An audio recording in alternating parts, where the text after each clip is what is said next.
gusto nyo ng change? Ayon sa yumaong presidente ng South Africa na si Nelson Mandela, ang edukasyon ang pinakamakapangyarihang sandata para mabago ang mundo. Pero hindi lahat ay nabibigyan ng pagkakataong makapag-aral. Buti na lang at ang kaalaman libreng makukuha sa ilang mga silid-aklatan. Kasama ang consistent high school honor students na sina Angelo at Krisha, pupuntahan natin ang mga libreng library sa Metro Manila na di lang books ang bida, kundi pati ang advokasya na makapagbigay kaalaman sa publiko ng walang kapalit na halaga. First stop, ang Quezon City Public Library. Ang Quezon City Public Library ay bukas para sa lahat na libre. So, kahit sino pwedeng pumasok. So, nag-offer kami ng free na internet services para sa lahat. Meron kaming children's corner. Mga nanay pwedeng iwan doon.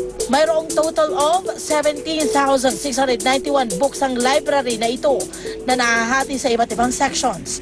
May reference books, mga encyclopedia, mga diaryo at magazines, at kahit law books for graduate students present sa library na ito. Pwede ring panandali ang iwanan ng mga magulang ang kanilang mga chikiting sa children's library.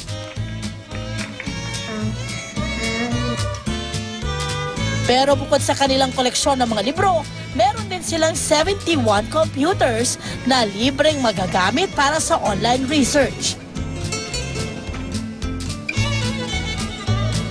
Para naman sa mga gustong mag-aral, siguradong may inspire kayong mag-read all you can sa malinis at tahimik nilang study area. Kompleto po sila ng mga libro, marami pong histories, kompleto din po yung mga lessons na sa books. Hindi siya crowded.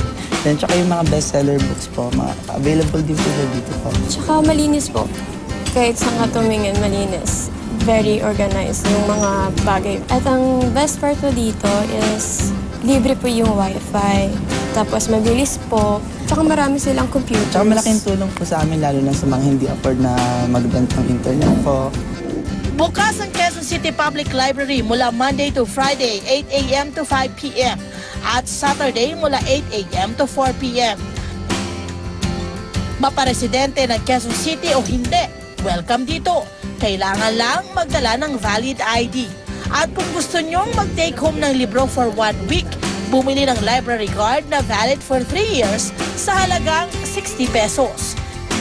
Pero kung walang valid ID, walang problema. Dito sa Pasig City Public Library, makapapasok ang resident o non-resident, may ID man o wala. Ang Pasig City Library ay isang public library na kahit sino pwedeng pumasok. Ito po ay free sa mga PWD, senior citizen, out of school youth. Sa mga bagets naman, merong kaming children's section na merong film showing at saka storytelling. 38 taon nang bukas ang Pasig City Library para sa lahat ng gustong matuto. Meron itong humigit kumulang na 60,000 na libro at 2 palapag na study area.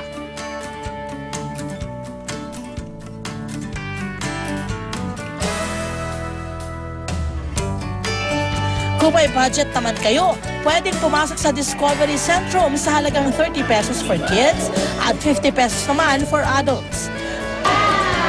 Puno ang sentrum ng exciting exhibits.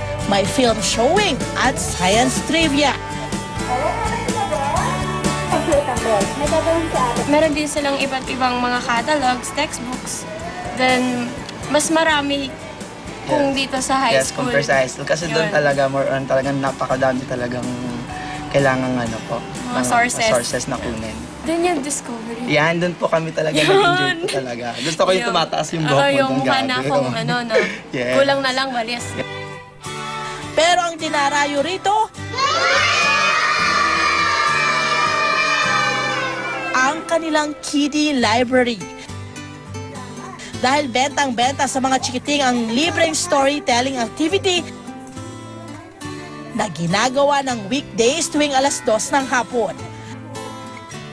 Malaki raw ang naitutulong ng storytelling sa husay sa pananalita at bilis sa pagkatuto ng mga bata. Sa katunayan, lumabas din sa research ng US-based sociologist na si Marian Lim na tumutulong ang storytelling sa pagbangon ng bata mula sa trauma. Ito ang nagtulak sa kanya na simulan ang B-House Project.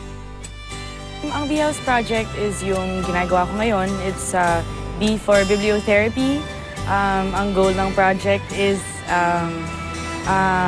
ma-address yung mga child victims of trauma through storytelling, through books, through art, through music. For example, sa mga typhoon victims, yung mga bata, ang iniisip ng tao right away is yung basic needs nila, yung food, shelter, housing.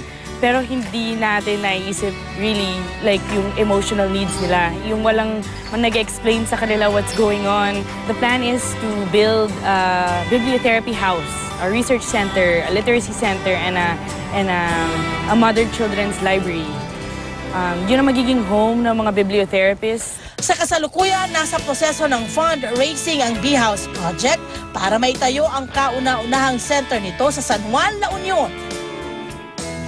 Mahalaga rin daw ang paglalaro sa paglaki ng mga bata, pero hindi lahat ng bata nabibigyan ng laruan. To the rescue ang kakaibang library na ito sa Quezon City. Dahil imbis na libro, puro toys ang makikita sa mga stante. Yun naman ang pinakabuod ng Philippine Toy Library. Makita mga batang masaya. At nakikita ng Philippine Toy Library na mararating to sa pamamagitan ng pagdadala ng laro sa kanila. No? Laro na marahil para sa atin, natural na or normal na. Pero para sa mga batang to, hindi siya ganun kamadali dahil sa iba't ibang rason or karanasan na dinadaanan nila. And this is our vision and this is our mission for the kids of our country. Para sa mga batang lansangan na walang magagandang laruan, naisip nilang gumawa ng safe play area kung saan imbes na gawa-gawang laruan ang kinakalikot ng mga chikting, may enjoy nila ang ligtas sa totoong laruan na donasyon mula sa mabubuting loob. Libre ang toy library para sa lahat ng bagets na gusto ng want-to-sawang laro. May bonus pang storytelling session. Para sa akin po yun, napakalaking tulong po talaga kasi nandyan ang lahat na gusto nilang laruin. Tapos yun, parang hindi ka nangamba na kung ano mangyari sa kanila. Tsaka safety po. Yung kambal ko, yung aking twins, hindi pa talaga makapagsalita. No? 2 years and 4 months na sila, pero problema nila yung pagsalita. Sabi ng case ko, ipasok kaya natin sa toy live ninyo. Sige, subukan natin. Baka sakasakali, ma-improvement. So, nakaka 3 months na kami rito. No? Nakita namin, pagkagaling dito, pag-uwi sa bahay, dahil marami na silang kaibigan, narihinig dito, ng mga kalaro, nakakapagsalita na sila halos ng Meron din silang play area para sa mga batang may special needs. Pili at makukulay ang mga laruan dito. Para malaman ang mga lokasyon ng toy libraries, bisitahin ang Facebook page ng Philippine Toy Library. Bukas sila from Monday to Friday, alas 9 ng umaga hanggang alas 5 ng hapon.